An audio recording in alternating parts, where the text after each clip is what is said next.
Estamos de volta com Visão Trabalhista Entrevista para o nosso último bloco desse papo tão interessante sobre a questão de gênero na greve de 68.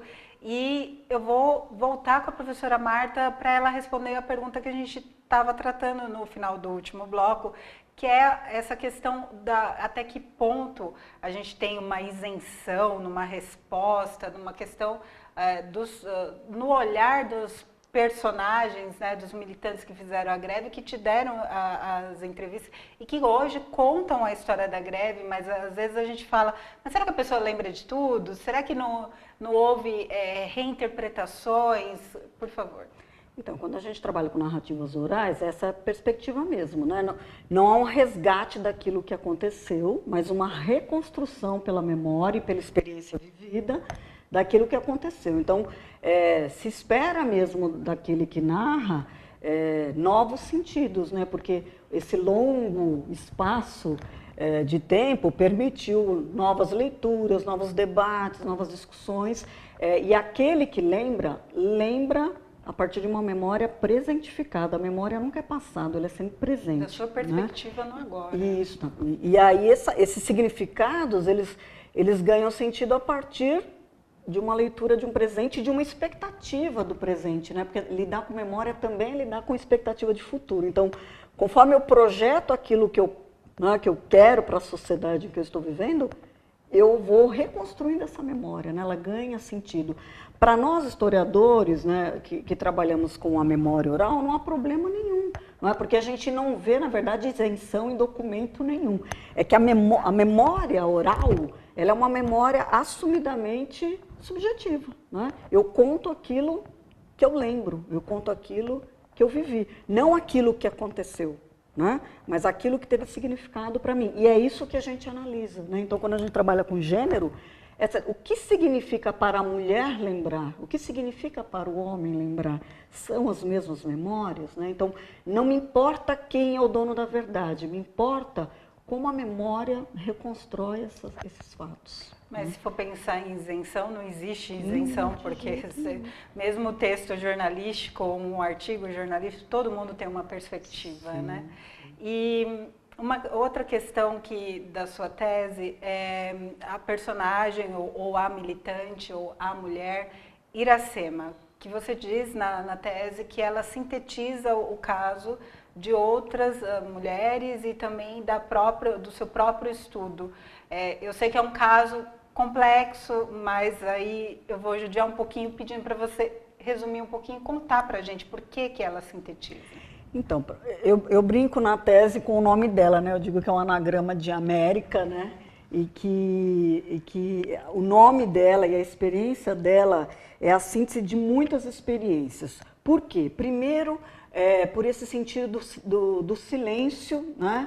A dona Iracema era uma cozinheira de uma escola pública, e por isso ela não via na sua própria história qualquer tipo de importância, ela não foi uma militante política, mas na sua narrativa ela mostra justamente esse processo do sair de uma situação de medo e de quase invisibilidade. Ela se apresenta para mim na primeira conversa assim: eu me chamo Iracema, eu não tenho nem sobrenome, quem tem sobrenome são meus irmãos, meu pai não me colocou sobrenome. Né? E conforme ela vai contando, né, ela narra a morte do irmão João, né, que acaba sendo assassinado sob tortura, e do crescimento dela enquanto mulher. Ela foi presa, né, porque ela foi confundida como uma enfermeira de guerrilheiros. Ela foi presa, ela ficou, se não me engano, 24 horas tomando café com sal, né? Eles queriam que ela entregasse determinadas pessoas, quer dizer, a realidade a invade. E ela não tem outra situação a não ser enfrentar. Então, há um crescimento muito grande, né? Ela busca o corpo do irmão antes que eles desapareçam com o corpo dela. Quando ela traz o corpo do irmão para a Presidente Altina aqui em Osasco, ela mobiliza o bairro. Então, a dona Iracema é a síntese dessa mulher que estava ali no subterrâneo e que cresce com uma força tão grande, né? E que representa histórias que, eu não digo que elas são invisíveis, porque eu não acredito na invisibilidade. Eu acho que até o invisível a gente nomeia, a gente vê, a gente só desqualifica, né? E a história dela, ela requalifica a história da mulher de Osasco, né? Requalifica para os próprios companheiros, requalifica para a ditadura e principalmente requalifica a cidade. Porque eu lembro quando eu era criança que eu tinha muita vergonha de ser de Osasco, porque havia uma imagem de Osasco da cidade do crime. E quando eu fui estudar essa história de Osasco e ouvi histórias como a Dona Iracema, eu entendi a construção desta imagem de uma cidade de bandidos. Não era uma cidade de bandidos, era uma cidade de gente que lutava e que resistia, de homens e de mulheres que não precisaram pegar em armas, não precisaram participar de uma greve diretamente para provar que elas faziam histórias, né? Então, a Dona Iracema é a história da mulher que a gente chama de comum, com muitas aspas, né? E que mostra uma força grandiosa que a gente precisa conhecer, muito, né? A gente precisa começar a descascar essas camadas da cebola de memórias, para a gente chegar lá no centro dessa memória que é esquecida por tantas camadas de gênero, de classe. Então, para mim, ela representa essas histórias que foram esquecidas e que merecem ser conhecidas, para a gente se reconhecer, né? Se reconhecer, conhecer a história do seu país, Sim. né? E muitas vezes não reproduzir preconceitos, não reproduzir certos panelaços, certos comportamentos tão deploráveis que a gente tem visto ultimamente e que não tem contribuído com a nossa história. E eu quero encerrar justamente com a Cláudia. Queria que você fizesse uma análise dessa realidade que a gente expôs, mas que está disponível nas redes sociais. A tese da professora Marta também está disponível, eu mesma acessei no site da USP. Enfim, qual que é o papel de conhecer essa história para o agora que a gente está enfrentando? A história é, de fato, né, um conhecimento que está preocupadíssima sempre com o agora e com o presente, né? Acho que essa é a grande questão para os historiadores.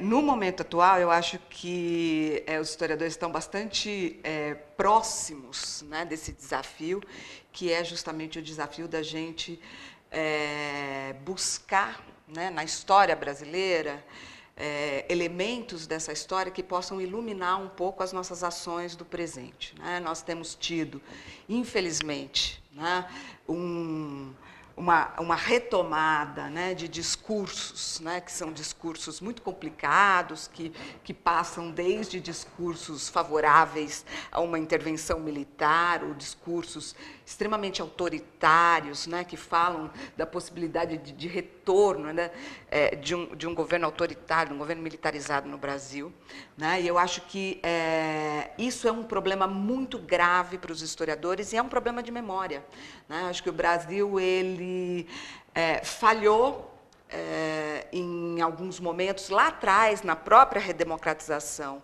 né, ao ativar sua história pública, né, e a não colocar o dedo fundo nas nossas feridas, porque tivemos feridas.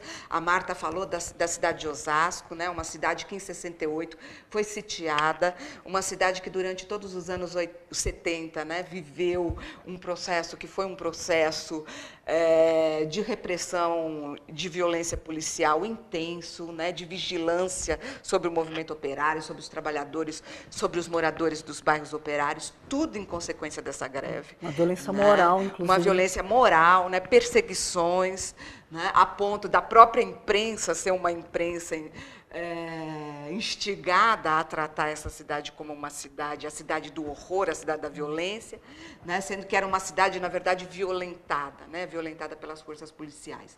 Então, o papel do seminário foi esse, né, o objetivo do seminário foi esse, reativar a memória, reativar histórias, né, então, a história dos sujeitos, sejam esses sujeitos os operários, as mulheres, né, a história de vida dos trabalhadores, né? Tivemos uma sessão na quarta-feira que recebeu os trabalhadores para falar sobre a sua própria experiência, a historiografia, né, fazer um balanço sobre os primeiros textos.